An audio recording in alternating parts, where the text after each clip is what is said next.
to Exeter TV. Exeter TV is the town's public and government access channels, available on Comcast Channels 6 and 22. Channel 6 is your channel. If you have an idea for a program, want to host your own talk show, or submit a film, we're here to get your content on television. On Channel 22, we bring you live and replay coverage of government meetings and other town updates. A third channel, Blue Hawk Media, is operated by SAU 16 and can be found on Channel 8, with all your school sports, events, and meetings.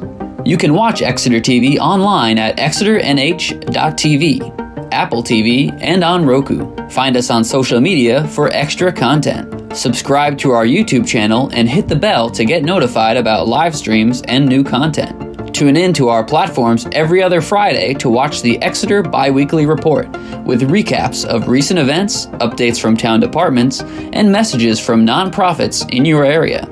If you head to our website, exeternh.tv, we invite you to sign up to our newsletter to receive monthly updates about new content, upcoming meetings, and more. We'd like to thank you for taking the time to watch Exeter TV and hope that you tune in to our other content as well.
I'd like to open the meeting of the Exeter Planning Board of January 11th, 2024, and begin by introducing the members. I'm Langdon Plummer, Chair of the Board, and to my left, Aaron Brown. And Gwen English. in English, and John Gruder. And You're Jen's right. up on Zoom. we have Jen Martell. It's up there with her tissue box. Was she? Aw. Not sure if we're Sorry, going to get... Jen. You're a trooper, Jennifer. So, our agenda this evening is to start off with, we have sets of minutes, November 16, December 7th, and December 28th. Is the board's pleasure to go ahead with those, or should we table them till the next meeting? Table them. Is that a motion? Yes, I say table. Move to table, second? Second. Moved and seconded, those in favor, Unless voice Gwen wants vote, to do please it. I say, have, Gwen looks disappointed. no, I'm not disappointed. please indicate by saying What? aye. Aye, You okay? aye, together? Aye. Thank you. Sorry. Are there any nays? Well, Dave was Jen. wincing and I thought you were in pain. Did Jen vote? Oh, did, Well, Jen has to state why she is reasonable. Oh, that's reasonably right. practical. She muted? At the meeting, it doesn't look like she's muted. Can you hear us, Jen? I can hear you. Okay. All right. Okay, good. We can't hear you very well. Not very well, but It's all right. So just point of order, can we do this legally? Can then that, whoever's here by Zoom, are they allowed to vote or just attend? yes, what the requirements are that a quorum needs to be physically present. We've got that. You can't count the people on Zoom as part of the quorum. But you have a quorum physically. present. Right, You have okay. 4 right there. People can join via electronic means if it's not reasonably practical for them to be here in person. And I can. Yeah, we don't want it here. speak for Jen that Yeah. she has a reason that it's not reasonably practical for her to be Right. here. yeah. So you're supposed to state the reason why it's, and because of her illness, she cannot attend tonight because, doesn't want to get others sick, so she's, it's not reasonably practical for her to be here.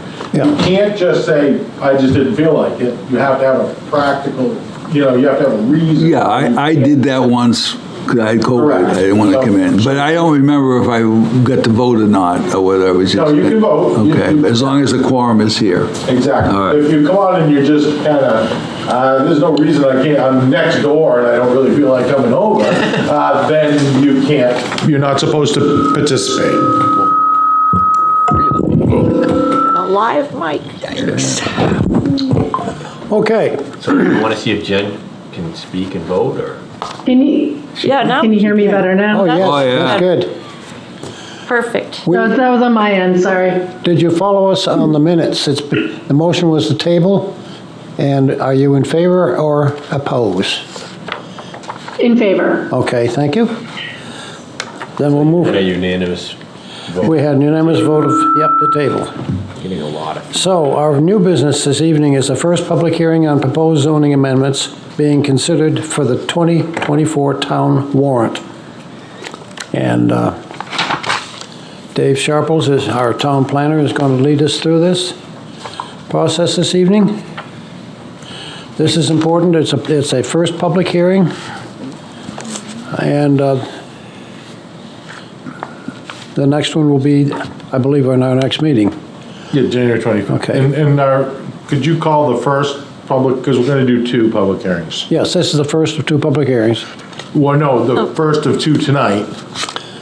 Okay. There's two- Oh, yes, there's two because we've got amendments. two sets, yes. Yeah, so we'll do amendment number 1-24, amend Article 4, District Regulations, Section Yeah. 4.2, Schedule 1, permitted uses, notes of the Exeter zoning ordinance regarding residential conversions and accessory dwelling units.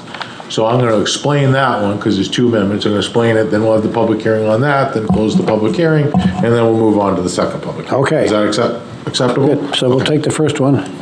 Yep. Yes. So in front of you, basically, and just let me back up for a second overall, because we were looking at, we've been working on kind of a town-wide larger zoning, and I relayed several reasons to why we just weren't ready to do that at this point.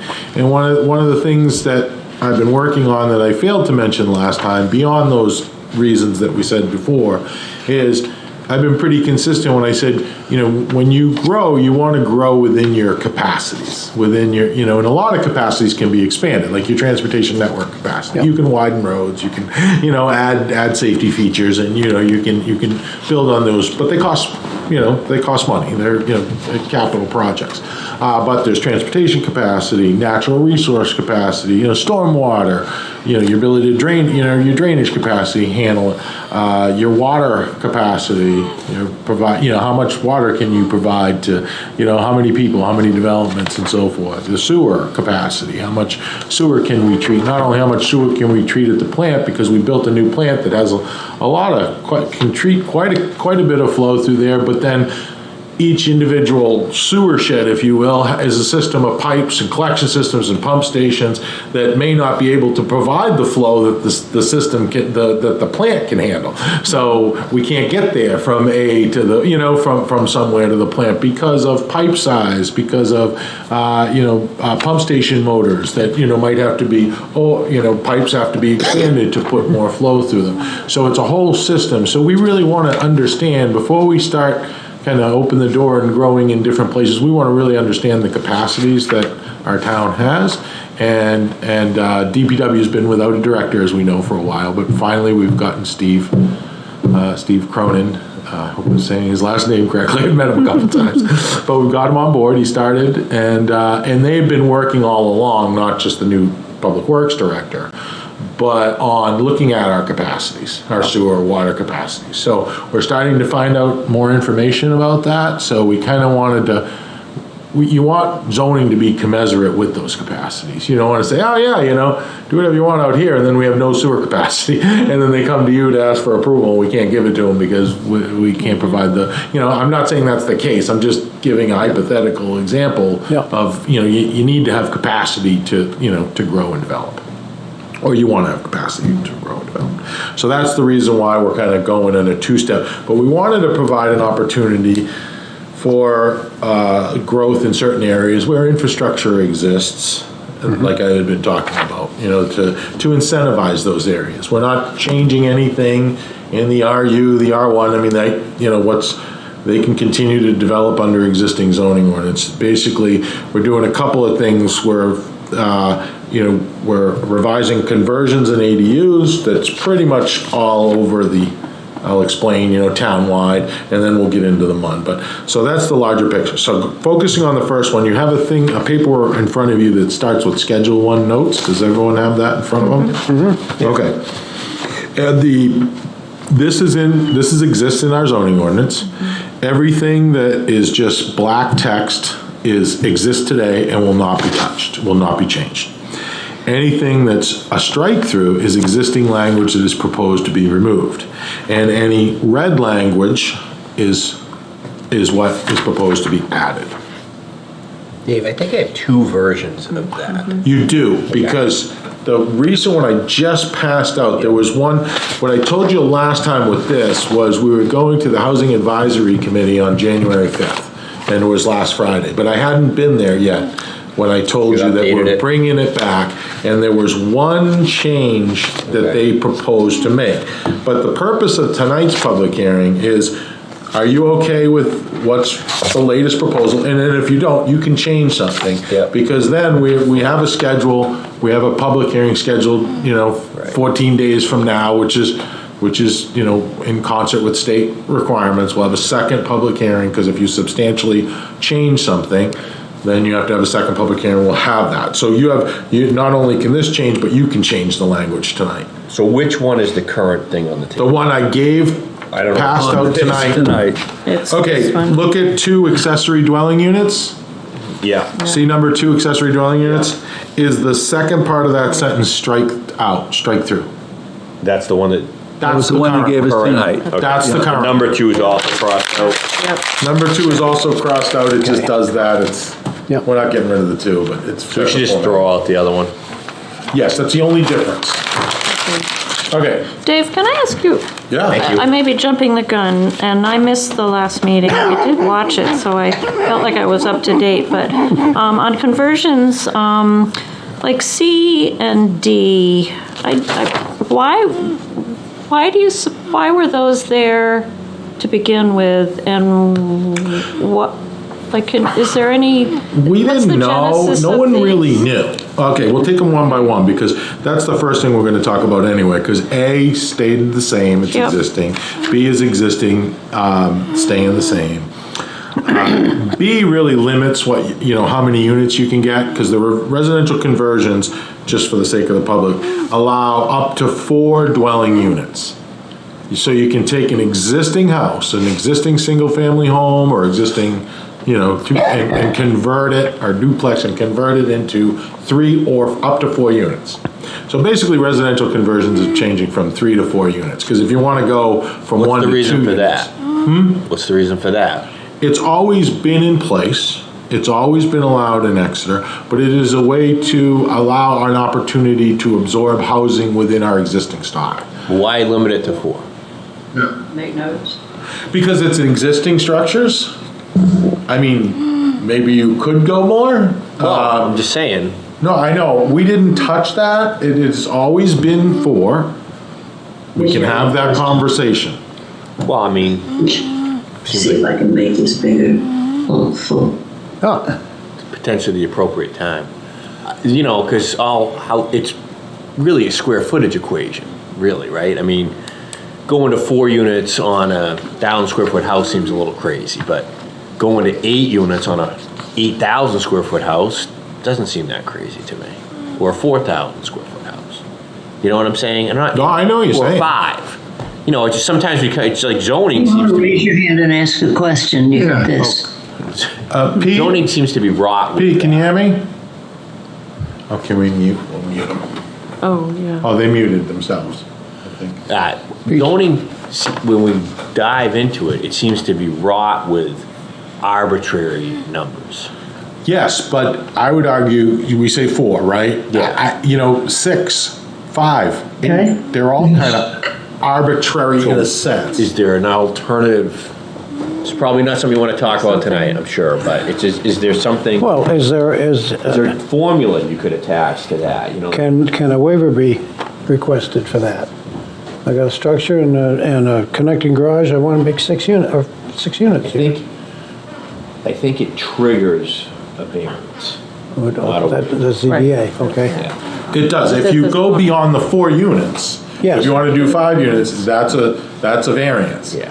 So there is always an outlet. So it can be done, yeah, all right. Bigger hurdle legally. Oh, absolutely. Yeah. Much bigger, yes. So it just, I don't know. You can always get into it another time. That strikes me as extremely arbitrary. When you're trying to talk about increasing housing stock, and we're kind of painting a brush across the whole thing. and saying, well, 4, hey, no more than 4.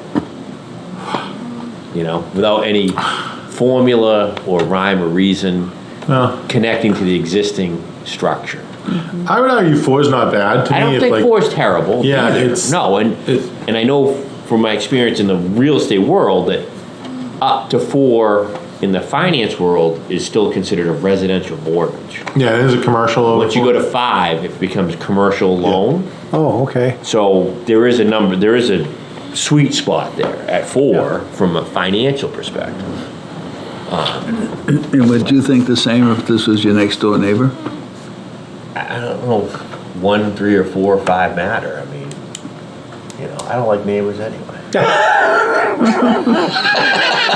So you want 8 instead of 4? That's a good I want question. the bears. That's a good question, though. Yeah. So what is even more restrictive than that? Consideration for that. All right. What's even more restrictive than that kind of a layer, Yeah. is B. We we looked at B. Lot size. And we decided not to touch it, because it said minimum lot size, the minimum lot size required shall be such that each dwelling unit is provided with 30% of the minimum lot size per unit required for the district. So for example, if there requires a 12,000, well, make it easy. 10,000. Say it's a 100,000 square foot lot, right? No, I'm just saying, just for easy math, right? Yeah. 30% is 30,000 square feet. So in 3 units tops. So 3 units is 90,000. Right. So you can have a lot that meets the minimum, that is of legal size, that meets the minimum lot size, but you can't max out on your density on 4. You can only do 3. Right. You have to have 120% the size of that lot, of 120% of the minimum lot area. You have to have 120,000 in this case, because it's 30%, 30 to get the 4. That even further restricts it. It adds on not only that you can't do 4 units, but you need additional land area. That's a weird one, too. It is, but It doesn't jive with the 4. It should be Well, 25%. it restricts the 4 a little less. Yes, right. It makes Means you're, like you just said. it cuts down the opportunities. So Yeah. so maybe there's X number of lots right now that could meet it right now. Right. To go up to 4, get that extra 4th unit, that 3rd to 4th unit, or that 2nd to 4th, whatever, right?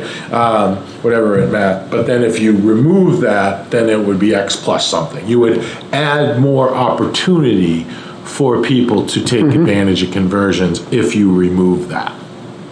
And what happens if it's an open space development? This has nothing to do with that. You can't do it. What do you mean?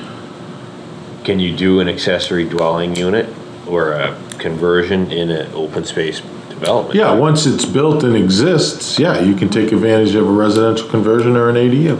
It's everywhere. Unless the homeowners association documents that they propose don't let you. But most of those projects don't have much land per unit. No, because I put the rest I'll of it put in it in the conservation. open space. Yeah. Correct, so most likely, you're probably not gonna get conversions, you're gonna get an ADU. ADU. And you can add 1 unit. Yeah. But again, the HOA documents are associations gonna probably won't say do no to that, Yeah. if the lawyer's doing his job. Some do, yeah, so, but that's up to them. So we're keeping A, which requires off-street parking shall comply with Article 5.6 of the off-street parking. So the number of units, the number of bedrooms that are being proposed need to meet the parking. So we're not reducing the parking at all, we're not changing that, we're just keeping that. B, we're keeping, well, right now, this proposal in front of you is keep the minimum lot size, which requires an oversized lot to take advantage of the 4. You know, because you gotta get to 120% of the minimum lot size in order to get the 4 that's allowed. C, the structure has been a residence for a minimum of 10 years. We don't really know why that was in there. We don't. There's no institutional knowledge to tell us why. Why was it 10? We think maybe because it's like had to have been there for a while and you just can't take advantage, like Like right out of the chute to Yeah. take it.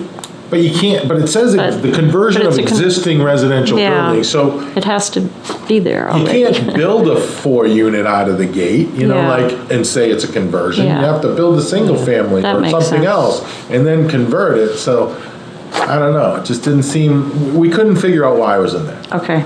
so we removed it. Yep, that's good. Well, unless some builder had this in the Yeah. back of his mind. And he built. Creative. He had 3 lots in a row and now he wants 12 units in there. I know, but you You have said to you- build it, Yeah. build it as a single family, get an occupancy, and then go in and rip everything out that's Well, brand you- new and You convert it. would build it with that in mind. If you were- But you can't. You can't get a building permit to build that 3 units in a building. You could potentially do something structurally to Make make it easier when you get to doing Yeah. it. And if the builder. You could get your plumbing in. But is there any? It seems like a lot of It's a work. little complicated Is for- there any, It seems is very there any complicated. reason why that would be denied for a new house? I want to build a, I mean, I guess you could say there's been a resident minimum of 1 year, just to, like, No, but that builder could go in, right off the bat and want 4 units, right? they could, but I'm not sure, you're investing a lot that you gotta rip out, and I don't see a scenario where you can be like, you can build it to like, it's ready to, I want to build a 4-unit apartment on that lot right now. well, then they'll have to go for a variance. Okay, but that could be done Well, if the, without waiting 10 years. Right. if they sought a variance and received one, Yeah, yeah. I don't know, yeah, and I can think of it. I mean, Which again is a higher threshold than a conversion, why would that be? because a variance, you have to prove hardship and unique, the property is unique and substantial justice will be done and it doesn't diminish surrounding property value. And you have, the whole host of whole host 5 criteria that's a pretty high bar because you're asking to do something that's prohibited. A residential conversion is allowed via special exception, so it's an allowed use. Yeah, that makes So sense. You don't have any variance, you just come here. Huh? You could actually maybe just get a building permit, actually. No, we haven't gotten there. Residential conversions require a special exception. That's another thing. They have to go through a public hearing to the zoning board of adjustment, and abutters need to be notified. Oh, they do. Yeah, because it says right here, the conversion of existing residential buildings, principal residential structure, as well as accessory structures, into not more than 4 dwelling units, provided that, and then, I'm talking, up 1, that's where it says. In addition to the criteria set forth in Article 5, Section 5.2, special exception, the following criteria must also be met. So Right. residential conversions have to go to the special exception to the ZBA. Can I ask you further, can I push you further on B, 1B? Yeah, Sorry, I can't. This is why you guys don't I'm miss pulling me. your chain. I love this. No, this is So, good. I don't understand why we don't make that 25%. Make it 25% to make it compatible with 4. Yes. That's right, yeah. Huh? I thought the same thing. It's, But- because then if you have a lot that meets the minimum requirements, you can take advantage of. Do 4. Yes. I mean, you still have to live there, even if they're, Yeah. other units are gonna be for rent, which part of the whole purpose of this, I think, is to create creative housing, which sometimes will be staying within a family, but sometimes might be third party and for rent. And I think that's a pretty positive thing to do. Yeah. So why limit that further and not have it jive together? To me, I would propose that we change that to 25%. I would second that one. Would you? Yeah. I don't know how we do that at this. Because I it looks just like we did. got a double standard. But who, And that is a substantial guys- change. yeah, I have no problem with that. If we're gonna- That is a. Make it jive, right? Yeah. This is exactly what we can do, because we have we're holding a hearing 14 days after this one. Yeah, right. And whatever changes. What we do make, here goes to that. Substantive or not, we go and we have it at that. It's and all that- or nothing then, right? Then it's all or Next nothing. You hearing? can't Yeah. change that. Right. But once you go there, We gotta do it tonight or it's going there, yes or no, right? Correct. Yeah. You don't have time to have another public hearing Right. after that, a second public hearing if you change it next time. So Okay. tonight is the night to do this. Yeah. So where did the 30%, how did that even get? We don't paper? know. We think that it was because, well, you gotta have an oversized lot to take advantage of Yeah. before. Okay, you're right. That, you can't just have a lot that meets the minimum. Now you can have a lot that meets the minimum, but if you have an undersized lot, then you don't get the don't. 4. Right. Yeah. You get 2 or 3 or whatever. Yeah. Like 2, you can always get 2, you just fall to the ADU. This basically conversion is 3 or 4 units. Right. And going from 1 to 3 to 4 is going to trigger, the process is ZBA special exception. They need to meet this criteria, and then they're gonna go to planning board anyway because it's a multifamily use. Right. Even if they don't change anything, they still gotta come. Right. Now, do we need to make Yeah, do we need a changes to a motion? Or do Well, we let's do just that at keep the track end? of them, let's get out through the whole thing, and we can Okay. make a motion to move it to the second public hearing as amended, or Okay. something like that. See if we make any other changes. So good would be C, do you wanna keep it removed? Do you wanna put a minimum of 1 year? That will, that will, at least 1 year, it doesn't matter. You know, it'll at least guard against a little bit Like someone building it, like, you know, just. Various- they'd I have like to that, wa- John. I think John makes a point there. Yeah. I think he makes a point that someone could kind of have a alternative motive and then pre-build it that way. They could still do it and have to keep it for a year, but at least They could do it now, keep it for 10. yeah, right. So I think 1 year is probably good. Something. Change it Some to 1 year. safeguard. Okay, Instead of striking it. Not that there's ever been a I was gonna say, have we ever seen any of these? I don't no. think so. I don't remember ever seeing one, and I've done my first year on the board. Oh, yeah, we've had them, Have we? yeah. Not There recently. was one on Front Street. Oh, there was one on Newfields Drive, those 4. Oh, That was a conversion. oh, yeah, it was. You saw that? Yeah. Yeah. Okay. The one on Front Street, I forget That what it one I was. don't It was up remember. on the left. There was an existing house that got converted into, That's what I it was think, 4 called, units. categorized. That's what it fell under. Huh? That's what it fell. Yeah, you might not even have known that it was Yeah. a residential conversion, Yeah. but that's what it was. The one on 50 Newfield. That was was- the one where the church used to be? No? No, On Front Street? no, the one, No, well, it was, I don't know if The it was dry just, there was a cleaner single was the family home, and then there was like a Newfields building out back, It it was was like a a church. daycare. It was a a, church at one point. okay, and it was also A dry cleaner. cleaners. Yes, that, Yeah, the dry yes. cleaner. That was a Oh, yes, that- residential. yeah. That was a conversion. conversion, Yeah. because it had the house. Yep. Front Street doesn't. So, okay, so we're gonna we're gonna keep, but modify to say the structure 1 has year. been a residence for a minimum of 1 year, Yeah. okay? D, the lot must meet a minimum of 20% open space unless otherwise stated in Article 4.3 and 4.4, Schedule 2 and 3. They all require at least a minimum of 20% open space or It's higher. just So, I don't know why, duplicating. we don't know why that was in there. unnecessary duplication then. That's what we concluded. Okay, that's good. All right. With that, For E, for conversions intended to become rental units, one of the dwelling units shall remain owner occupied. The Housing Advisory Committee was pretty adamant to keep that. So I favor of that, however, I guess those kind of things always come down to like enforcement. And what happens if the owner moves? They did it, they did this, He's gonna He's have gotta to find sell someone who's somebody gonna who's live gonna there, be keep the it. landlord on site. or we make everybody else move out. I mean, that's never gonna happen, so. Yeah, that seems like a tough one. It just, you live there for 2 years and then all of a sudden you can't live there anymore for whatever reason. Yep. Now, what are you gonna do? why Now can't they you just change now it you to got a 3 condominium? unit or a 4 unit, Why can't they just make a condominium out of it? right?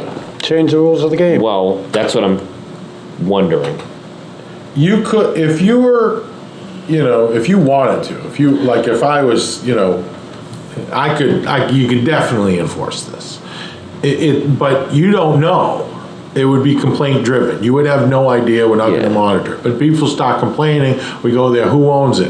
And the next thing you know, Well, we you find out can. the owner's in New Jersey. Right. And then you can, but it's one owner. You don't go after the people who live there. No. You go after the owner of the property for a zoning violation. And And you're not in compliance because it's not owner occupied. then what happens? Well, then you say you gotta come into compliance, so, You figure it someone has to, they have to move back, sell it to someone who will live there, or you can start charging them, I think up to like $250 a day.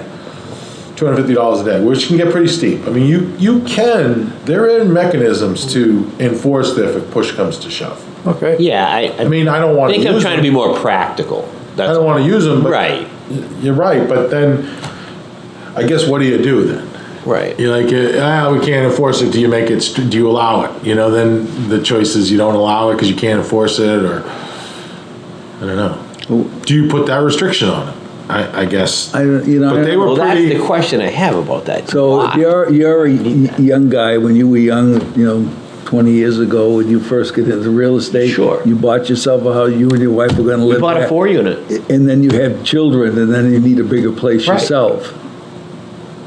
And so you have to sell it? Right now, that's what I'm saying. Right. well, if you buy, in that situation, if there's an existing 4 units and recognizes a 4 unit That's and not what meets he's zoning. That's what I did, but that's not what No, he's that's talking. not. I'm He's saying talking about this. if I do that, once upon a time when I was young, if I did that, If you bought a single-family home, and and then you do a Converted residential it. conversion. right, and then you I start a age out of family it or and I have, whatever. I Yeah. don't fit anymore. Yeah, but you should know that. You're the one who went through this. You're the one, you know the rules here. Well, I know that, but not a it's, then surprise. it's, how many people are then gonna do that? I don't That know. limits the opportunities, because I would think. It does. It's It probably does a limit the opportunity. younger Oh, person absolutely. who does the that. opportunities. Almost all of these provisions limit the opportunity. I mean, I guess if you the just point did of it that by is right- though, if you don't Yeah. have that in there, then you could just seek out single-family homes Oh, yeah. that why are not? good opportunities for just conversion. Conversion, yeah. And that could become a pet industry pretty easily for somebody, right, John? But, yeah, it could, but we don't make the owners of larger properties that are built for apartments to live there. Right. I know, I think the thinking. live in their behind it- units. Just I mean, to it'd be- protect. I think the thinking behind it is there's somebody around that cares about That's the in property. charge, Yeah, that's in right. charge. Exactly. You got a bunch of yahoos Smaller, in there. Smaller. Yeah, Exactly. And then it's not gonna Which is affect the why I neighborhood like in the same having fashion. it there. It'll help it become a family neighborhood. against absentee landlords there, fella? Yeah, most situations where rent, they're all, most they're all situations- absentee. I think most situations where you have 4 rentals is fine. Yeah. But there are some transient landlords that are out there that, Yeah. the fence dilapidates, the siding's falling off, they don't care. They don't do 'Cause anything. they're not about it. living there. Where the owners, if the owner lives there, they might be more apt to, Yeah. keep it Yeah. up. Maybe not though. Some owner, No, but in some owners general. of some single-family homes. There's it no doesn't look guarantees great in either. life, yeah. But I guess the Housing Advisory Committee as a whole was pretty, discussed that and wanted to keep that in. I'm in favor of keeping it for Yeah, what I it's mean, worth. if they want it, that's fine with me as well, I just don't know how practical it is. Yeah, I think it's a tough one to enforce, but. It's not something we're gonna seek, but if it's complaint-driven, and we find an issue, we have tools Well, and to I solve think it it. at least probably, In case there is a problem, you have some. I think it at least Yeah. probably takes care of the issue, John, when they do the conversion at least, Yeah, right? yeah, So like, yeah, for a while. at least the initial intent, Yeah, Yeah, you're gonna be looking at it all. when And they these come to aren't the gonna, planning board. most cases, they're not gonna be very big apartments, so there's Right. 1 or 2 people, Right. and it probably isn't an issue. and the conversions we've seen so far have just condoed it, so it's never even, not an issue. Right, the owner stays in one of the condos. Or, well, there's 4 different owners, Yeah, it doesn't have to. or 3 different owners, whatever, Yeah, good and, point. and then there's condo docs that generally say you can't rent it out or sublet it anyway, Right. so, then if it's condo, it's condo, okay, if someone wants, because we talked about that, like, someone wants to buy all 4, condo all 4, and have the same ownership and rent them all, they could kind of subvert around this. Right. That all 4 of them are All 4 rental of them units, are. but it's very costly to go through the Yeah, condominium It is. process. For 4 units. Exactly, for You 4 almost have to units. do all and the like- work, you do it for. Tax rates higher too. So they probably, yeah, exactly, tax reasons, a lot of reasons, so it probably won't happen. But anyway, okay, so we're good with that one. Yeah.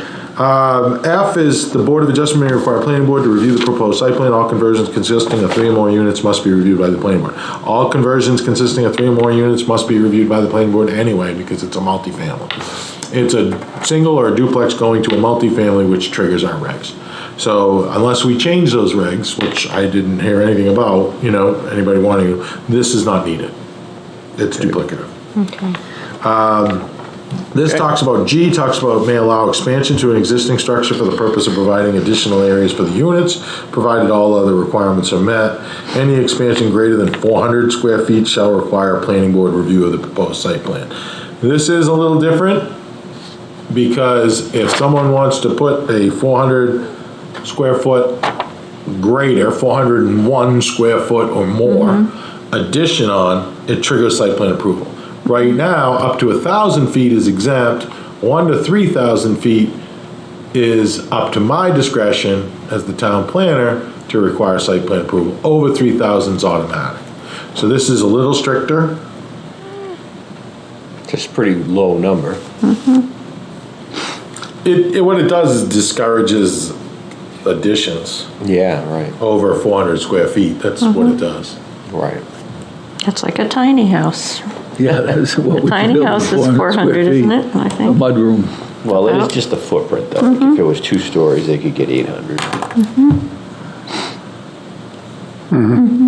So we good with that, or?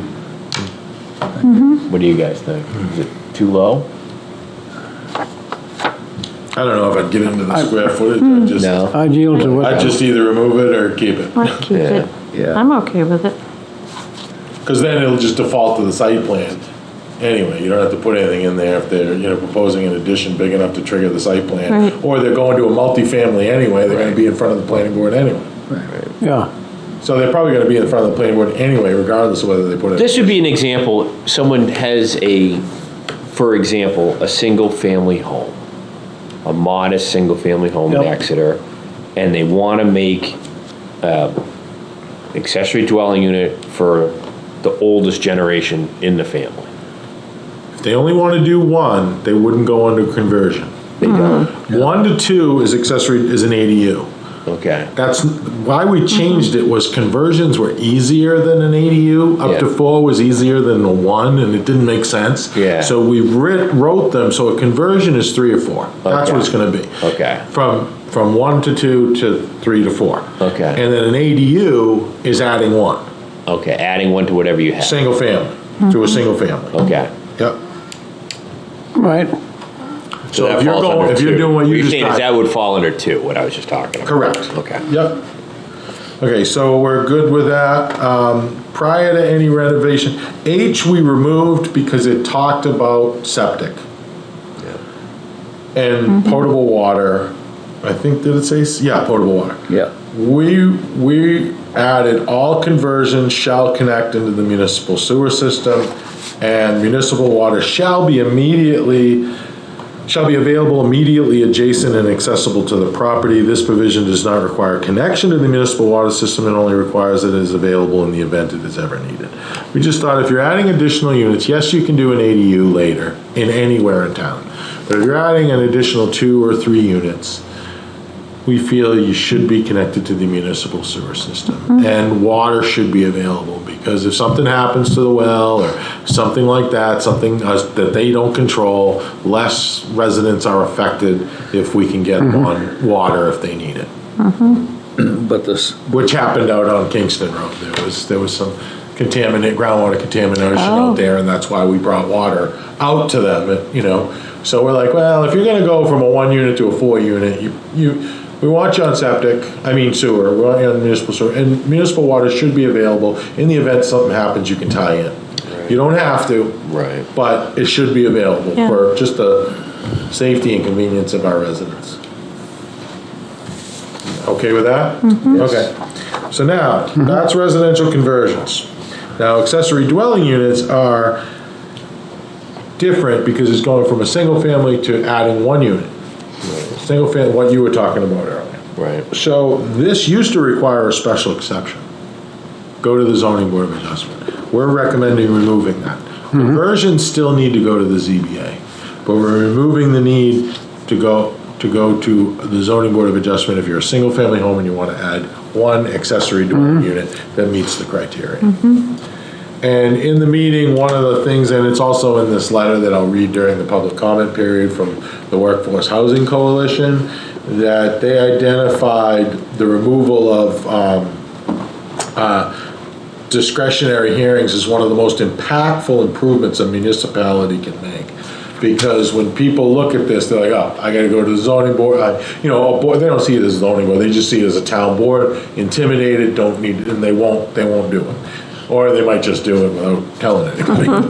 So we would rather know about it, we'd rather have it, inspected and so forth. And it's an accessory dwelling unit that meets the requirements. We felt a special exception was unnecessary.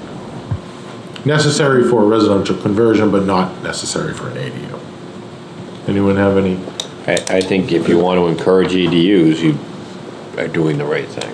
Yeah, we were trying to do 2 things when we reviewed this. Trying to clean it up. Yeah. To make them consistent, and, the residential conversions might be a little higher threshold than an ADU, because you're adding more units. Right. So it's a little bit more of a threshold.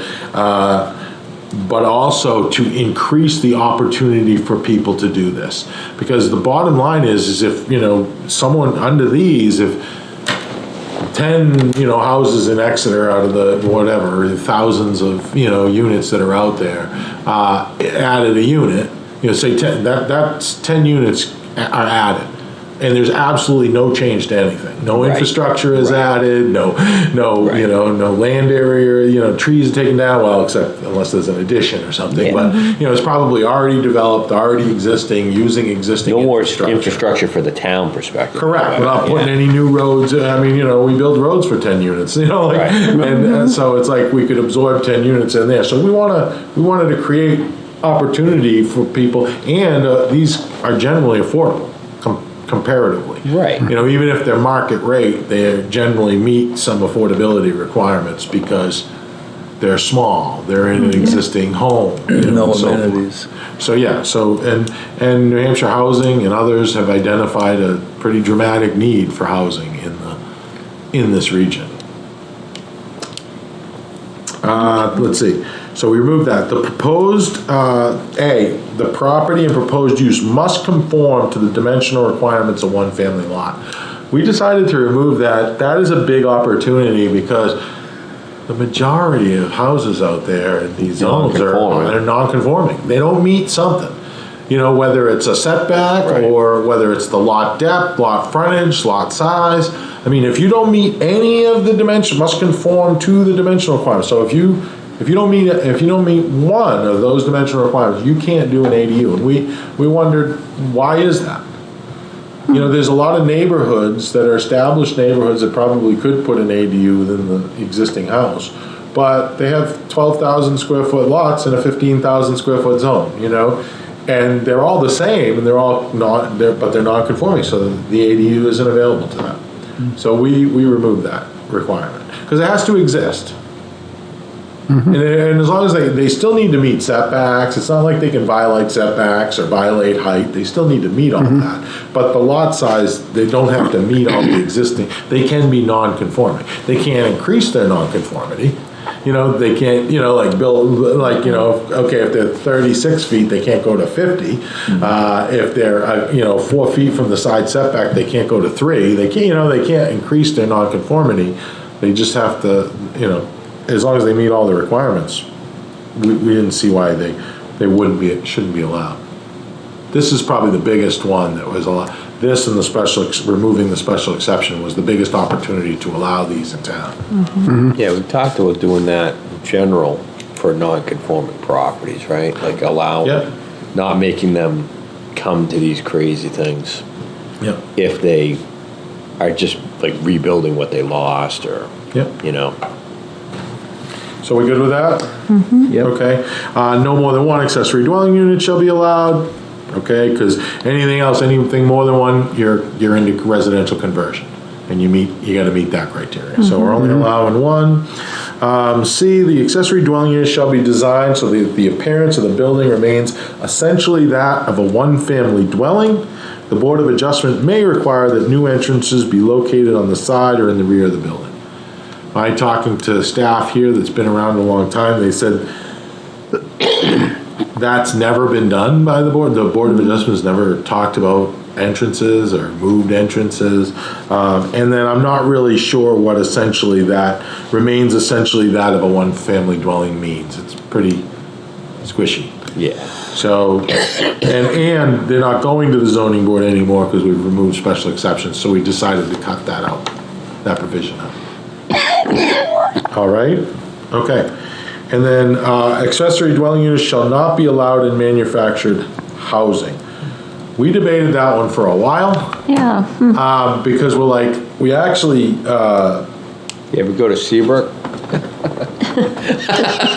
Well, no, we actually at first we thought, well, in manufactured housing or a mobile home, because that's how we define manufactured housing. It depends on the definition of each town. They define them differently. Some have mobile home, and they define that. Manufactured housing, it's a different definition than a mobile home. But we define them basically. They have a chassis, whatever. So they're mobile. What do we care? If they add a unit inside a manufactured housing unit. Right. But then I thought, why did they put this in here? that might have been because accessory dwelling units shall not be allowed in manufactured housing, meaning someone with a single-family home can't pull in a trailer, park it there, and that's the ADU. The house is now the ADU. Or the The trailer. manufactured Trailer's house house. is the ADU, and I thought, maybe that's why, but we don't know. But we don't allow those in a lot of the zones, right? Period. Correct, but I think if we But if don't we- call it out in an ADU, you know, Could you're right. be- But I think we should decide whether we want people to, you know, Wouldn't it be able to put a wouldn't it be mobile home as an ADU. I mean, they'd have to hook it up and probably put it on, you know. Right. But do you want them as ADUs? Oh, boy. Well, if they're allowed in the zone, But they're only allowed in the but zones that's that what I'm already saying, have they'd them. have to be allowed in the zone already. They're allowed in the zone already, I think it's an appropriate. I mean, if you're in a zone that allows manufactured housing and you want an accessory dwelling unit, why would we prohibit that? That's what I first thought of. We wouldn't. But I understand the flip But of it, then what you're the flip of saying. it was like, wait a minute, that's maybe the intent was. Well, but if you're in the single-family stick-built zone, I don't know how else to call it, that doesn't allow manufactured housing, And it's a moot point. then you wanted to bring in a manufactured unit as the accessory dwelling unit, it would be prohibited because it's not allowed in that zone. You could make that argument, but I would feel more comfortable by keeping it in here. Maybe this is what it is. Accessory dwelling Maybe you units allow it shall only in not- this manufactured zoning. Yeah. So it will In be that allowed zone. only Here in it is, manufactured specifically. housing. How about revise it to say this? Accessory dwelling units shall not be allowed in manufactured housing unless located in a zoning district that allows manufactured housing. Yes, I like Yeah, that. cleans it up. I like that. Okay. I wouldn't want to limit that, take that opportunity away from that zone. Where does the house that's you buy as a kit, log cabin, okay? Or other that's It's a prefab. manufactured? Well, it isn't according to our definition. Not in our zone, not in our ordinance. Not in our ordinance.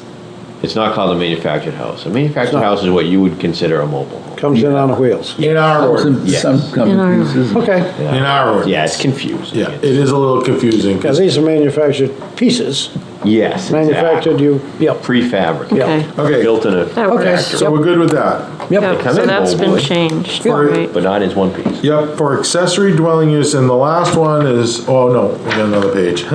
For accessory dwelling units within the principal structure, the accessory dwelling unit shall be limited to, crossed out a maximum of 900 square feet or 1/3, and replaced with limited to less than half of the finished floor area of the principal structure, but in no case shall the accessory dwelling unit be restricted to less than 750 square feet in accordance with NHR 674, 71 to 73, or as the same may be subsequently amended. And then for accessory dwelling units, a detached accessory dwelling, accessory structure, the dwelling unit shall be limited to a maximum of 750 square feet. We went over that last time, because it was capped at like 700 feet. Right. But we wanted We to allow increased it to it. be bigger, and we increased it to 900. But then I'm like, why not just say less than half? So if they have 3,000 feet of floor area, they have to be, they could have a 1,400. Yeah. 1,600, split. I mean, I don't know. We walked through it, and we didn't really understand why it would even be restricted. We didn't really, Yeah. so we said just less than half.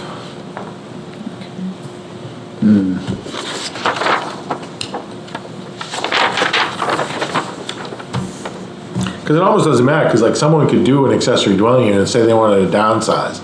In a 3,000 square foot home, they do a 700 square foot thing, and then they go in to the ADU, and then they're basically the principal structure, the owner's living in the ADU, and they're renting out the bigger part. So, Yeah. I don't know, it almost didn't even really matter to us, like, it's still, I don't know, Still 2 units. still 2 units. Okay. Okay, one of the dwelling units shall remain owner occupied. So, That's pretty standard. So, No, I'm just I'm thinking, I thought, so one of the units says, so if the principal owner sells, I guess whoever he sells it to will be in one of the units. He couldn't sell it to someone and then rent it out. rent both out? Yeah. No, or move out and rent both out? Yeah. Technically, no. But that's just back to the conversions, we won't know, it's gotta be complaint driven, and then we'd have to enforce it if we find out about it. But these are all allowed now. It's not like we're allowing these. These are already allowed, we were Right. just changing the provisions, making them more consistent with each other, for one, and then giving a little more opportunity for the ADUs, and actually restricting opportunity for the conversions. Because the conversions used to be allowed everywhere regardless of municipal water and sewer. We restricted the ability for conversions to just the water and sewer district. Yeah, and But I then- want to push you on that a little bit, but we'll get back when we circle back on that. Tonight? We're not Yeah. circling back. We're circling back. Me and Dave locking the door. Okay, one of the dwelling, well, you got it. So, owner occupied is good. Were you good, John? Do you Yeah. still? Okay. Off-street parking or gravel parking shall be provided for at least 4 vehicles. That wasn't, we didn't know why that was. In some instances, it could be okay, because like if it was a 2-bedroom ADU and a 2-bedroom minimum house, then it would require 4 in our ordinance. But if it was a 2-bedroom house and someone did a studio, it would only require 3 parking spots according to our parking schedule in our zoning ordinance. This always required 4. So we're like, why don't we just, and residential conversions require what's in the off-street parking schedule. So we were consistent and changed that to the number of off-street parking shall comply. with Yeah, that's good. That 5, makes 6 of sense. off-street parking. Yep. And then all the rest, unless you want to talk about it, I'll go through them briefly. These are all staying the same. Shall not be converted to a condominium, because then it would essentially make it a duplex. Right. I mean, it is kind of a duplex, but it's not, you know? Owner occupied. Prior to any renovations, I require, that it has adequate septic system, can handle the additional flow that's being created by the unit, and there's adequate potable water available according to the standards of New Hampshire. Requires an occupancy permit once the renovation is done. That's what Jay does. And then a purchase of a home, of a home who wants to continue renting must comply with all the conditions of the permit previously granted. We strike that had a special exception granted for an accessory dwelling unit because we don't require that anymore. Okay with that? And are we ready, or you want to go back I to, did want to circle back on the water sewer thing. why is that? I don't know, I just think it's pretty limited. And obviously you're adding it. I think I have a sense of why, that your concern is someone's gonna do a conversion without the adequate sewage and water supply, right? No?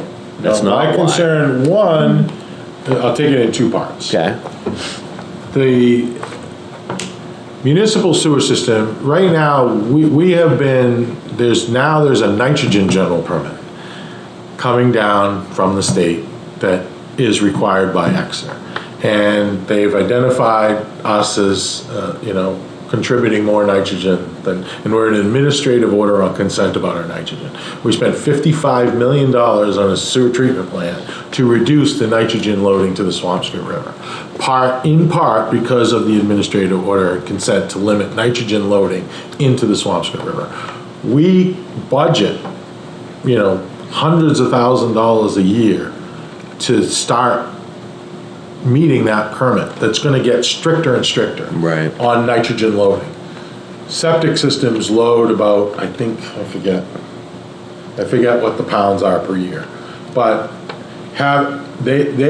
septic systems, a 3-bedroom house will input a lot more nitrogen into the system on a septic system than they will being tied into the municipal sewer system. sure.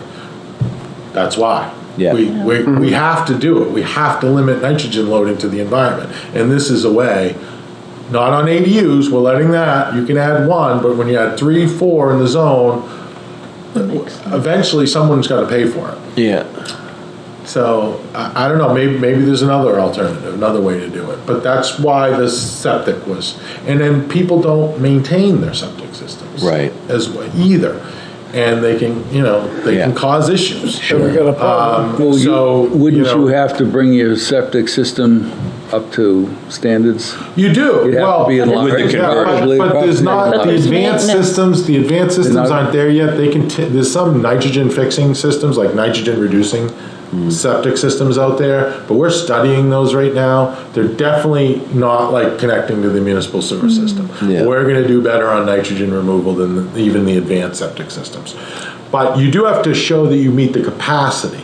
You're not requiring an advanced septic system because No, I'm not saying, but you're probably gonna have to enlarge. you Build a new one. enlarge it, but that just That doesn't- increases the nutrient loading. Yeah. And that doesn't mean you're gonna maintain it. That doesn't mean you're gonna maintain it. It could be nice fresh stone in the beginning, but after a while, it just doesn't get maintained and they can cause a lot of, I've seen them cause, I agree. some I pretty agree. issues. So it's like, why do that?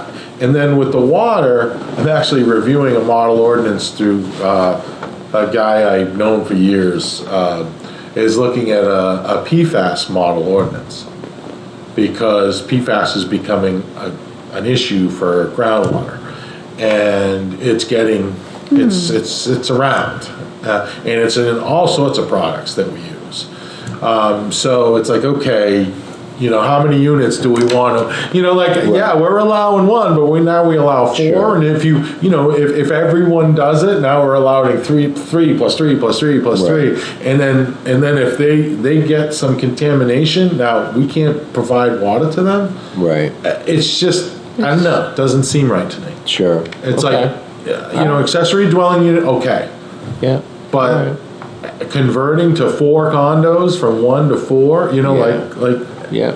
it's a, I don't know. No, I understand. Leave I it at- leave wanted it to at- hear the explanation. I'm satisfied with the explanation. Yeah. I think that's a reasonable reason to restrict that until things get better with septics.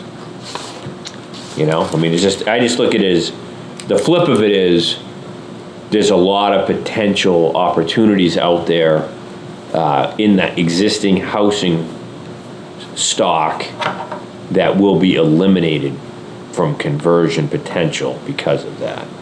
And I understand, Yeah. But in this hearing your makes sense. explanation, that that's intentional, and there's a very good environmental reason for that, so I'm fine. Yeah, it's like, where are the priorities, what's Yep. gonna happen, it's like, Right. That's the a nitrogen priority. loading, we're gonna have to pay for it, that's why we've been kinda, talking about stormwater and nitrogen, nitrogen reducing stormwater BMPs, because if we don't, Right. then the general fund's gonna have to pay for it. Right. Someone's gonna have to pay. Can't for keep kicking the can forward. Exactly. Yeah. Yes. Yeah. I only like appropriate regulations where, Yeah. I'm not, as you hopefully know, I don't like to just regulate to regulate. Right. But there's certain circumstances where I think it's necessary. Yeah.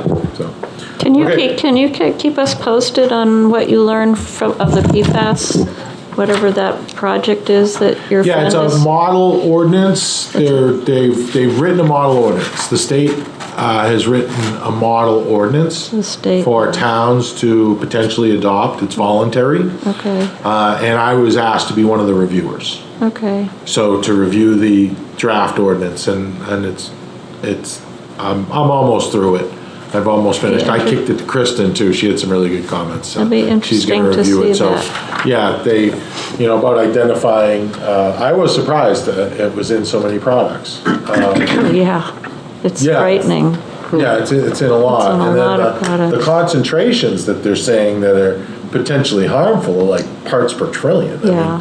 very, very small amount of these things. So Yeah. like, okay, but there's still a lot of unknowns about it. But, I'll let you know Would once be we. interesting. Yeah, once we get there. So to recap, we are, what you have in front of you, Oh, we changed 30% to 25. let's see.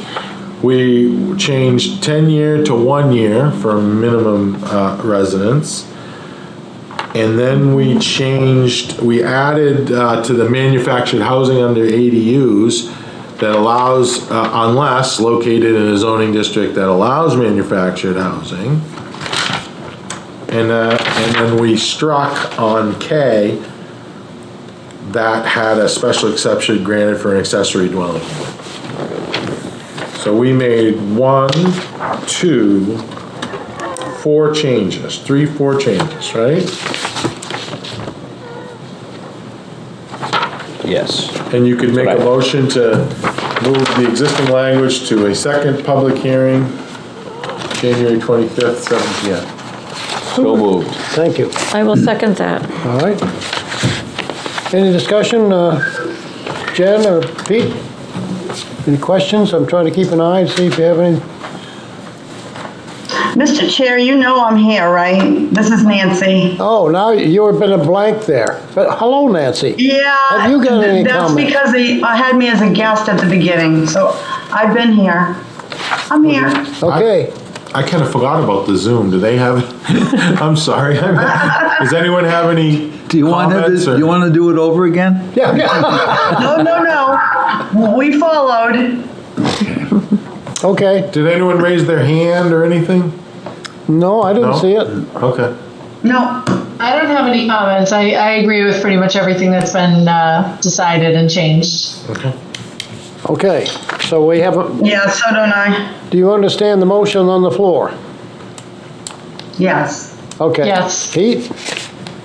Okay, good. How?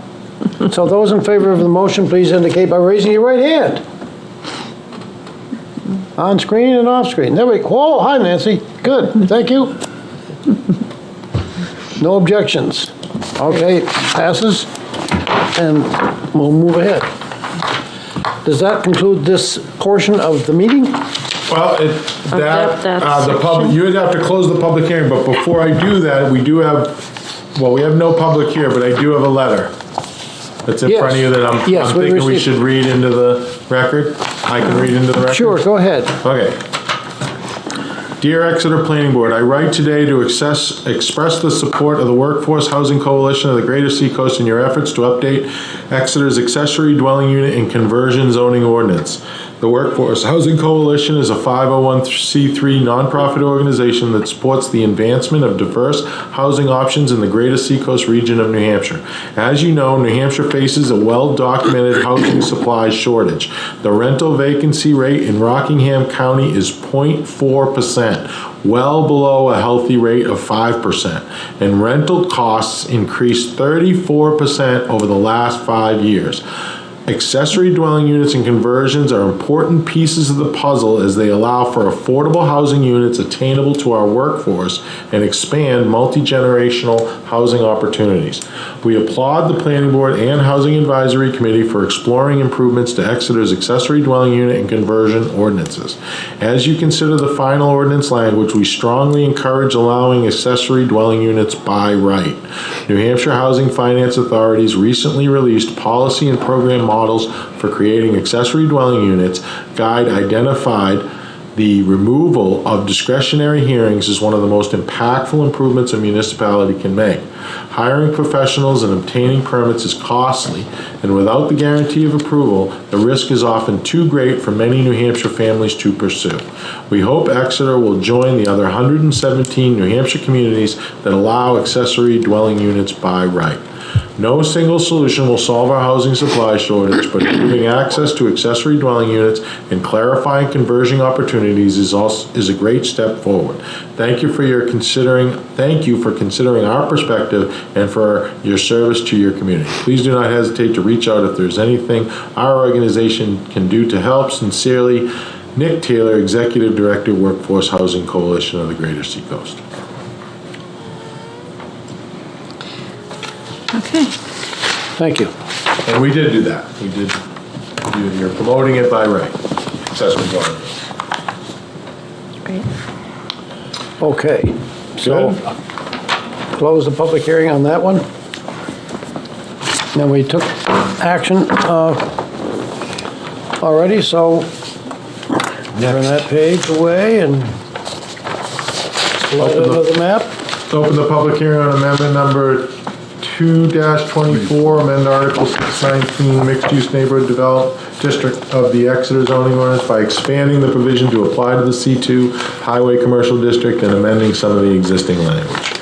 I do have Nate Kelly, who's been patiently waiting up here, up on the screen there, from Horsley Witten, who has helped us with the entire townwide zoning effort that we just, we felt we weren't ready yet until we nailed down some capacity and other questions. But we did want to move forward with some opportunities for additional growth because there is demand in this region for housing.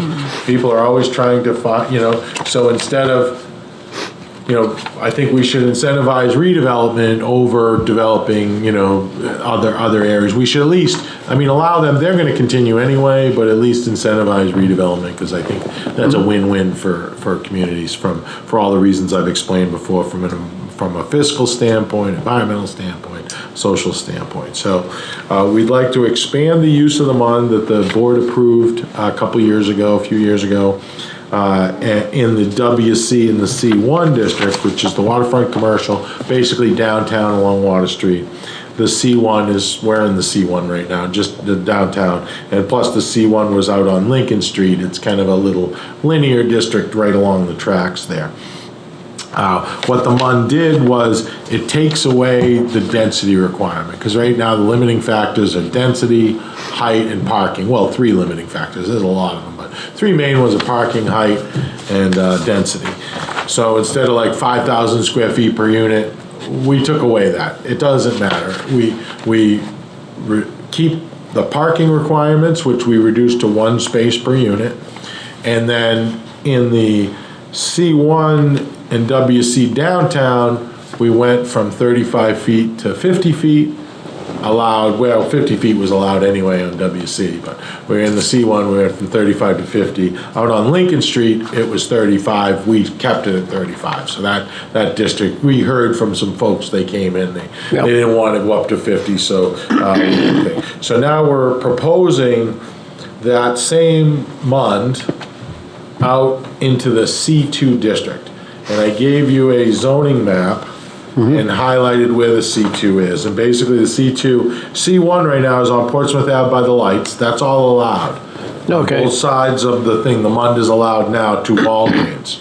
And then the highlighted portion, as you can see right here, this one, we all got it. The highlighted portion on the right, the yellow portion on the right, that is Portsmouth Ave. So basically it opens up Portsmouth Ave all the way to the stratum line on both sides, basically the frontage lots, to the MUND.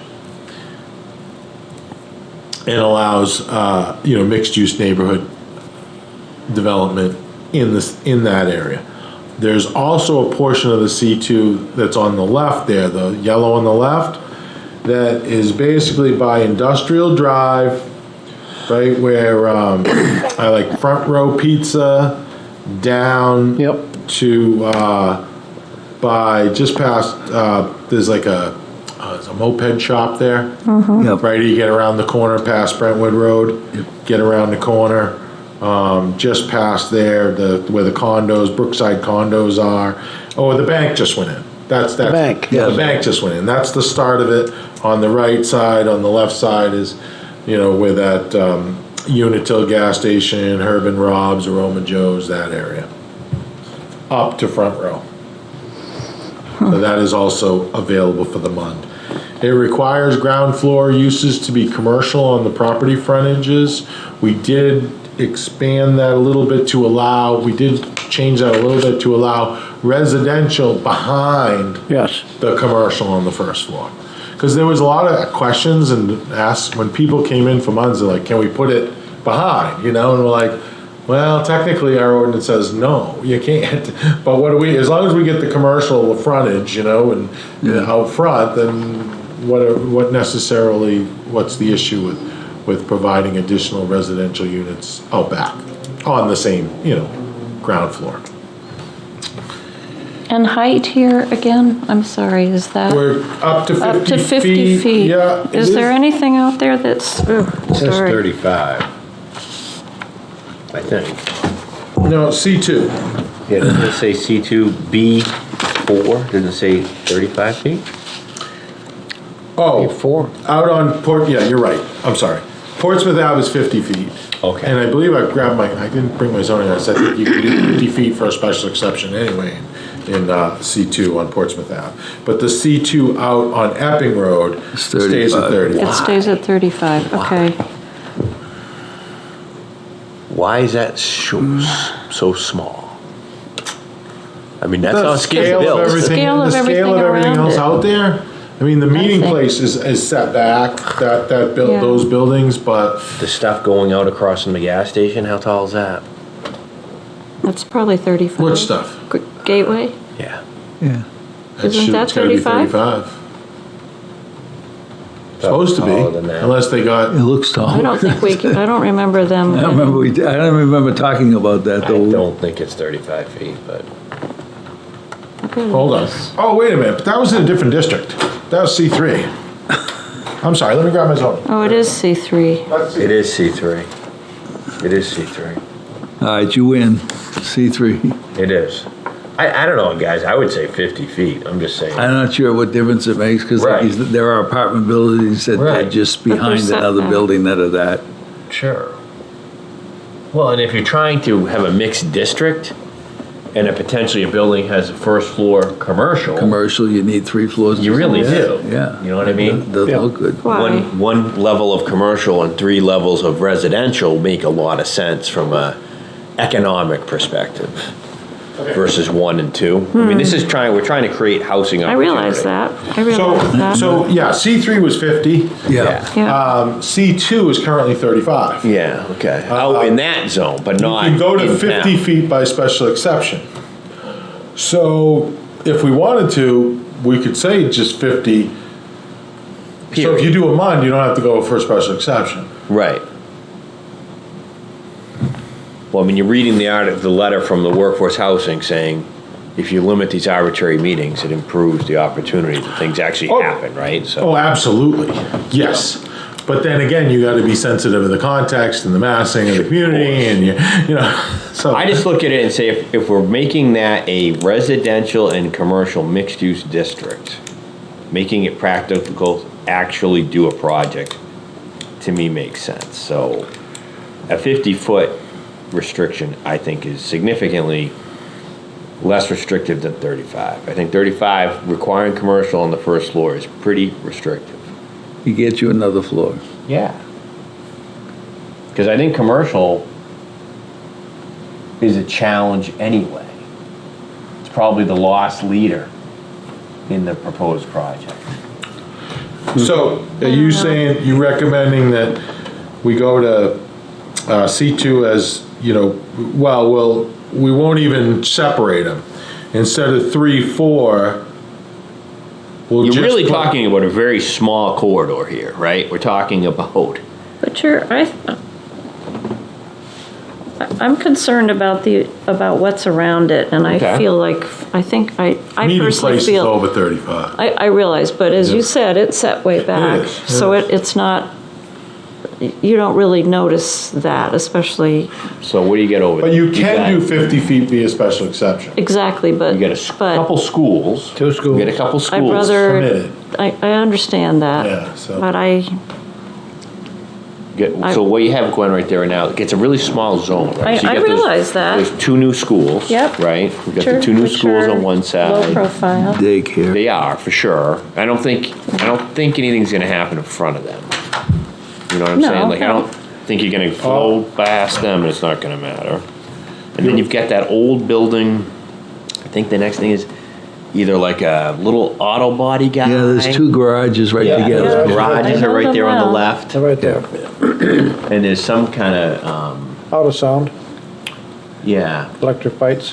right. Got it. That little But be- teeny building anyway, though. I Yeah, mean, that's, yeah, it is, yeah. and it abuts a brook there or Yep. something too, so. Everything on Epping Road to 101 beyond that is all 3C. All C3. C3. C3. Yeah. Yeah. So, I mean, how many lots are we talking about here? not many. There would be buildings 12 lots, probably that were probably. I can't, it's pretty torn tight. down and, Get your magnifying glass rebuilt. out. This is where we need that little geo thing, Dave, that we were doing the other day, up on the screen. Oh, yeah. That's was pretty cool. That was 17 cool, lots. yeah. That's a 17 lot. lots. But most of them are developed. I mean, all you're gonna get probably is one, maybe two, right now. Maybe three. Even considering it. Right. This, I mean, we did the monument. They can do it with a special No one's exception done now it yet anyway. in the C1 or WC. I mean, people have kicked the tires, someone did go in for a variance, they couldn't quite meet it. So I'm talking to someone about a MUN project right now, so there is a little bit of interest, but it's nothing that's gonna happen overnight, but. They can go to, but the problem with me with the 50 feet to special exception, none of the special exception criteria really talks about height. You know, it's like traffic impact, stuff like, so, okay, it's height, you know, it doesn't affect the traffic. You know, someone could say, well, you get more density, but the density is allowed, you know, Right. so, I don't know, I have a tough time with height and special exception. And one of the things is, like, it can't negatively impact surrounding properties, so they could, They could just say, could go on 15 that feet, one. could say, oh, you cast a shadow or something like that. There's not much, there's no residential there that I'm aware of. Yeah, there is. How does that compare with There's further one down the next to road? the, at Right the on the entrance to the, on the street, next to the entrance to the meeting place. There's a residence on the left. Is On your, the past, what? Wait a minute. so you go into meeting Talking about place. Perkins? If you're, The lawnmower guy? before Perkins, there's Okay. a house. Okay. That's a You go in the residence. meeting place and there's a house? Right at the intersection of the meeting place and Epping Road, there's a house. Used to be a little childcare. It's right Oh, next to right. It's right next Perkins. to the- And I yeah. think theirs is a house too. I think it's a business and a house. Perkins is, I think. Okay. I Yeah. think they live there. Yeah, so that could be, I mean, you know, So, that's, But those I don't guys, I know. think, would like less restriction, frankly. who? Okay, Pete's trying to raise his Oh, hand. Pete's, Pete, you got Yeah, something? Thank you. May I, Yes, Pete. I have to be a little concerned about whether when we go to 50 feet, we're creating more of a canyon effect. I lived at one point in Acton, Massachusetts, and on Route 2A there, we went with apartments going up to 3-4 stories, and it eventually looked like a canyon. You were driving down and there were huge things on either side. Probably that's not going to occur, but nonetheless, I still have a little reservation about going to 50 feet. But I'll just say that, and that's about what I need to say. Okay. it absolutely can be, Yeah. like, well, canyon's relative, what Right. is that? I mean, you Right. go to the city, like Boston, and you know, you got Yes. 100 stories on either side. You know, that's, you know, where you don't see the sun until like for like 20 minutes Yeah. a day, you know? Sure. So there's different levels of that, but that, Right. we discussed that along Portsmouth Ave, definitely.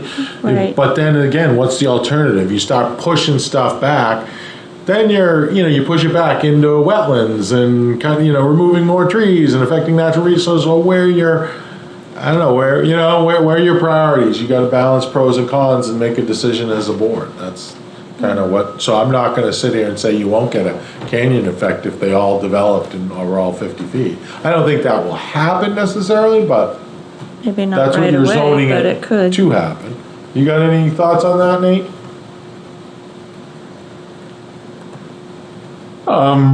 I think there's a lot of space in Exeter, is my personal opinion. I don't think just again, my professional opinion from a design perspective, I don't think it's a real risk for, I mean, I've seen it happen. I know what folks are talking about. You have a really big right of way. So I don't think that's a concern from my perspective. Okay, all I wanted to do was just raise it. Okay. So it's proposed just with the zoning ordinance, but we could, increase the Epping Road section to 50 feet. And then we basically combine the two, because then we wouldn't separate them out. Because the only reason we're separating them out on page 6-21, 3 and 4, is because they have different feet. Right. If we went to 50 feet, we would just say it in one sentence and remove the reference to Portsmouth Ave and Industrial Drive area. Seems to make sense. Well, it actually makes it just more consistent, in my Yeah. opinion, because this whole C3 section is already 50 feet. Stuff that's out there is already 50 feet, not everything, but And the stuff in the C2 is already 50 feet. Right, and, Yeah. and in Portsmouth Ave, which is probably more likely, I think, to see these kind of projects is also 50 feet, so from my perspective, I think 50 feet probably Yep. gives more flexibility with a potential successful project. With the commercial element being required on that first floor, or as at least part of the project, I think it just makes it more viable. So I'm in Oh, favor of going to. Absolutely, and 50 feet might not even be enough with an Right. 11-foot first floor commercial. 'Cause Right. you can get 3 stories of residential above, and sometimes the numbers It's don't tough. work until you hit the 5th or 6th floor. Right. So, but So We'll see. if we, I don't think we're all in agreement on this. So how do you deal with that? Do I make a proposal to make it to 50 and we can vote?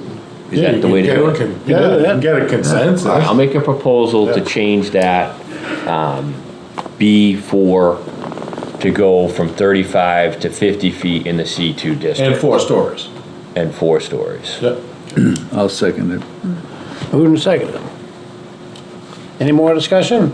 How about our people in TV land, Zoom land? Nope, I'm ready to vote. Yeah, I give up. Oh, Pete, Come on. Pete, don't do it. Glenn Pete, can't twist your arm through the screen.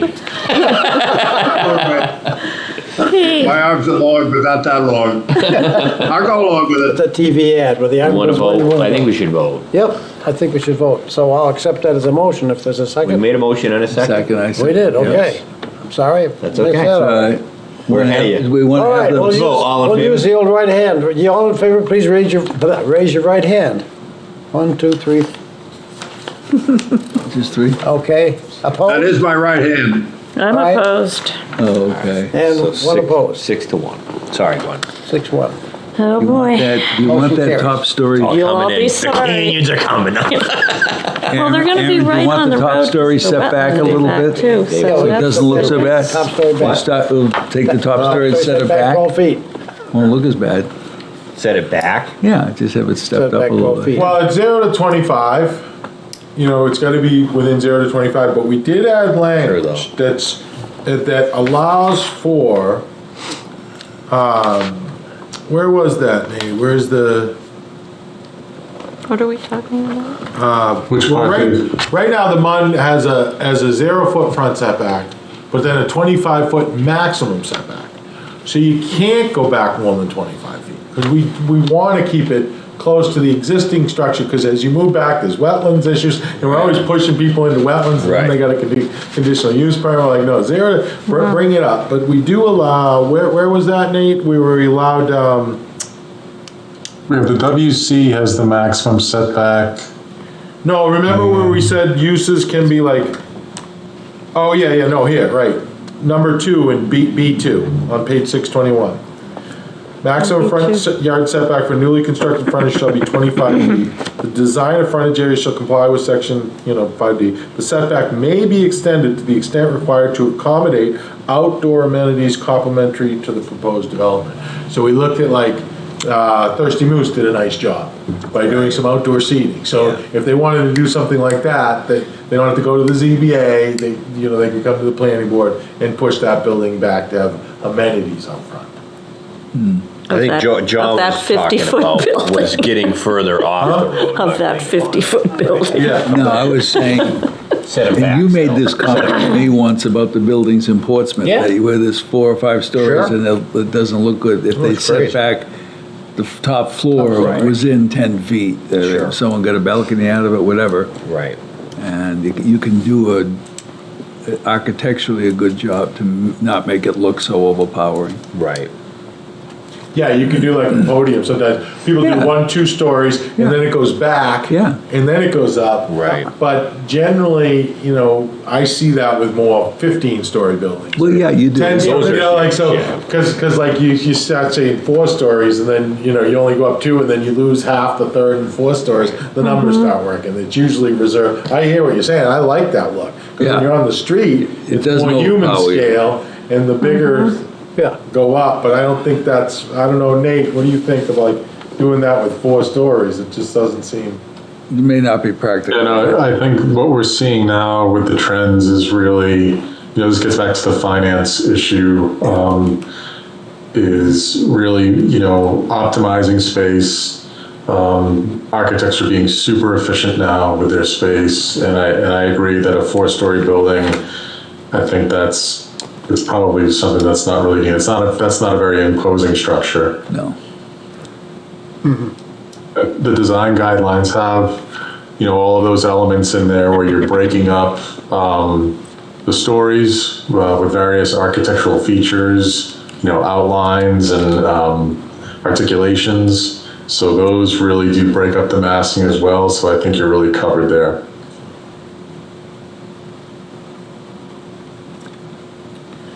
All right, so moving on, we're good with that? So I just want to jump up to, we jumped down to the C2 district, but I want to jump up to the C1, because we did, in the C1 and the WC, just on 621, for both, we did add a minimum side yard setback, because in the zoning ordinance right now, we never did, and it deferred to the zoning ordinance, which was 10 feet or what your neighbor is. And we felt that mostly downtown, like if just because you're downtown and you're a little farther from one neighbor gets 0 and the other one has to be 10 because his neighbor has 0. I mean, it almost didn't seem consistent or right. It's like, okay, someone just because of the benefit of existing, you get more. It seemed weird, or less, depending on what existed on either side of you. So we just made it, minimum side setback shall be 0 feet for buildings sharing a party wall. Like, so if there's, like downtown, obviously it's 0 because they're sharing a wall that just goes across the property line. But then for buildings not sharing a party wall, the minimum side yard setback shall be 5 feet. So we just call it 5 feet everywhere. Good, okay. And then minimum rear yard setback, we made 20. That doesn't, we still have perimeter buffer requirements and buffer, like in our site plan regs, so if it's a commercial space that abuts a residential somewhere, then all those buffer requirements still apply in our ordinance. This would just be the setback. Okay, so moving on, I just want to highlight a couple other changes we made on 622. We changed the math on this. Before we had 10%, we still have 10%, but we rounded everything up. So you needed 1 unit for 10, 0 to 10, and then you needed 2 accessible units from 11 to 20, and then you needed 3 accessible units from 21 to 30. Follow me? Because we rounded up. We changed it so 0.5 we round up, less than 0.5 we round down. So now, instead of 1 unit being required from 1 to 10 units, it's 1 to 14 units. And then 2 units from 15 units to 24 units. Follow me? Because we talk to people and 10's hard. 10's hard to make the numbers work. 10%, even 1 or 2. And we're like, okay, these are going to be, hopefully be market rate affordable or have more of a chance because, they're smaller, they're multifamily, they're stacked on top of each other. So they're generally less expensive than a single family unit. But still, to get any type of affordable unit we can while wanting to get it built. Because you put some number like 50% of the units, you'll never see anybody. No one will ever build it. So why even put it in as an opportunity? So we want to make it realistic so people would actually take advantage of it. So we made that change to basically reduce the number of affordable units in that, the same from 0 to 10. There's still 1, there's 1 before, but that 11 to 15, you know what I'm saying? We just bumped it up 5, that 5th that 15, that 25, 35, instead of 10, 20, 30, is being that threshold. Once you get to 0.5, it's a unit. It goes, you round up. 1.5 equals 2. Correct. So before 11 equaled 2, now 15 through 19 equals 2. You know, and so we just moved that scale up a little bit to just say, okay, just to try to make people take advantage of it. Right. And then on page 623, we just added this language that the inclusionary housing units shall have a mix of bedroom counts that is generally consistent with the development as a whole. What we didn't want to see is someone takes advantage of them they propose 23 bedroom units and 2 studio affordable units. Yeah. It's like, wait a minute, you know, we wanted to be similar size, similar number of bedrooms, amenities, materials, and so forth. You know, so we're giving you this incentive, we expect to get a general mix. So if they have a floor of single family, a floor, 2 bedroom and a floor of 3 bedrooms, and they require 3, they should have 1 of each, you know, not 3 1 bedrooms. That could be like slap market rate affordable. So that's what that does. Anything? No? And then down below, the red language, the restrictive covenant and lien shall be in perpetuity. So I just wanted to make sure that was reiterated. And then this is another one, 625, jump to 625. Where the historic district has approved the design of the proposed buildings, the planning board shall presume compliance with the MUN design standards that apply to the building design, specifically sections 16.9.5J to 0, J through O.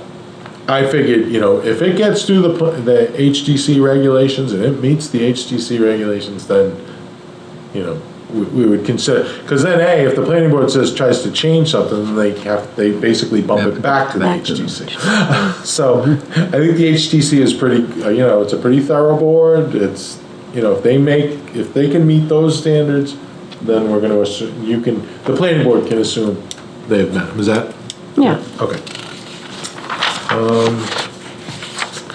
And then lastly, I think the last one, maybe not the last, but 626. It is.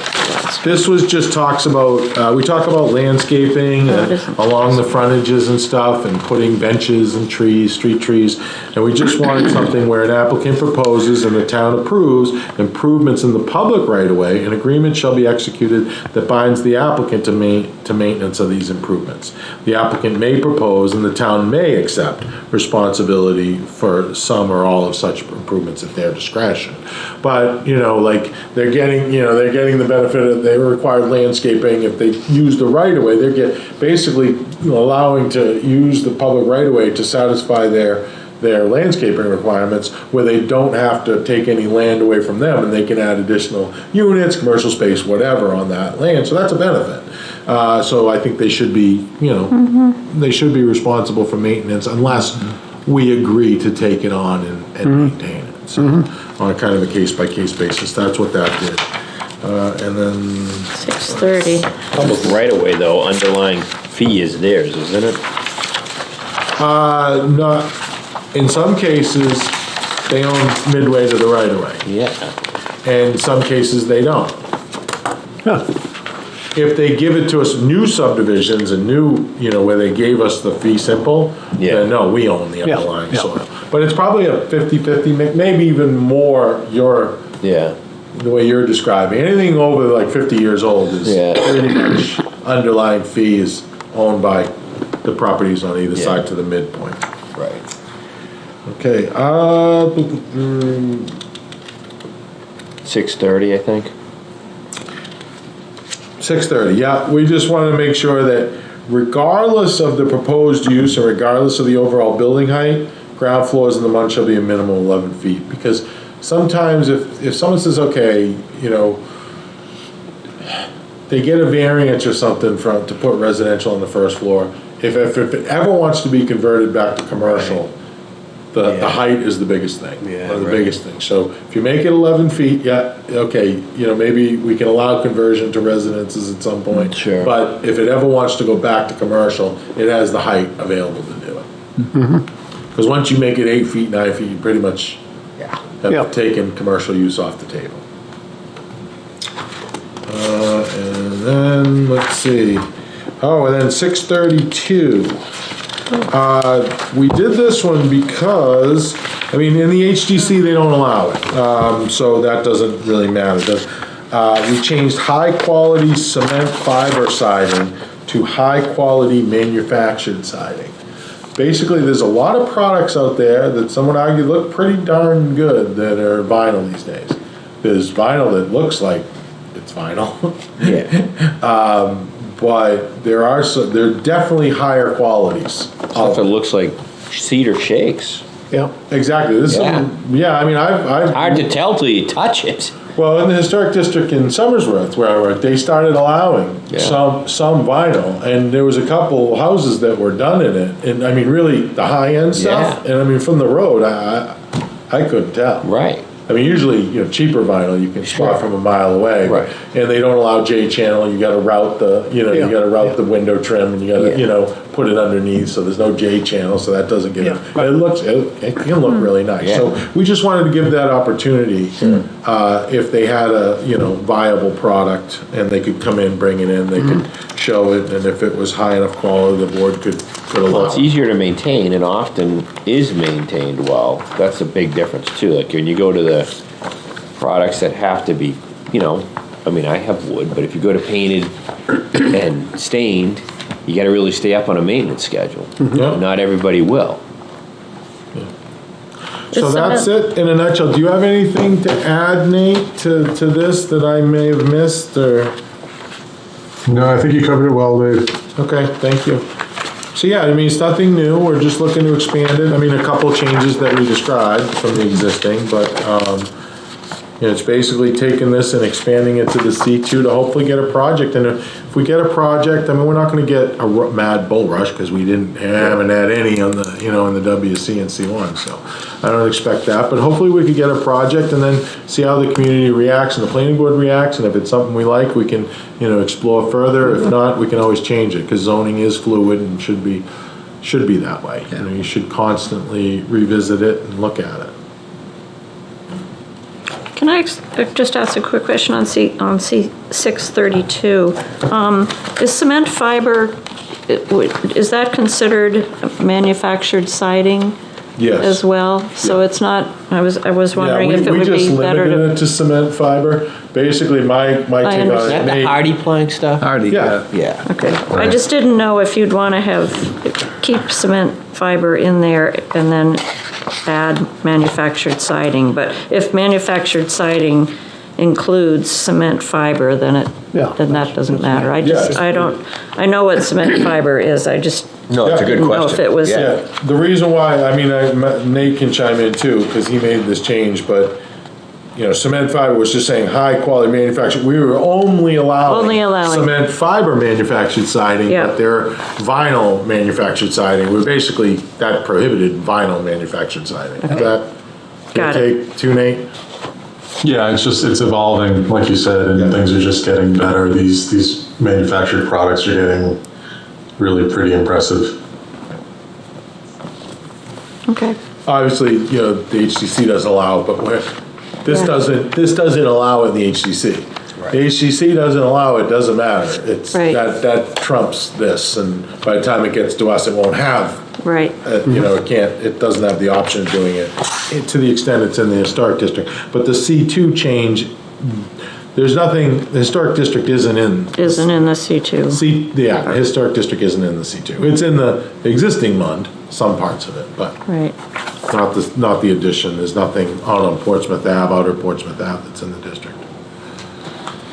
Or out on Epping Road. Okay, we've taken action on anything we need to take action on in this part. You have to vote. With the amendment, there was I heard one change, to recap, to the existing proposed language that you have. There was one change of making the 35 feet 50 feet Yes. in the industrial drive and Epping Road portion of the C2. That was it. I didn't want to talk about it. So need to close the public hearing because nobody's here to speak if they wish to. So I'll do that. Take a motion. Make a motion to propose the amendment changes as presented by Dave and as discussed and added to at this hearing. Okay. To a second public hearing on January 25th. Yes. 7 p.m. As Dave spoke. Second. Second, thank you.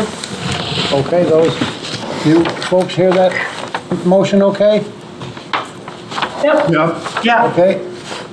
Those in favor, please raise your right hand. Okay. Opposed? The ayes have it clearly. Thank you. So we look forward to our next meeting and hearing. And hope maybe a little more public will be here. Thank you, Nate, I appreciate it. Yes, Nate, thank you. You're good. Thanks, Nate. Good to see you all. Yeah. Thank you. See you soon.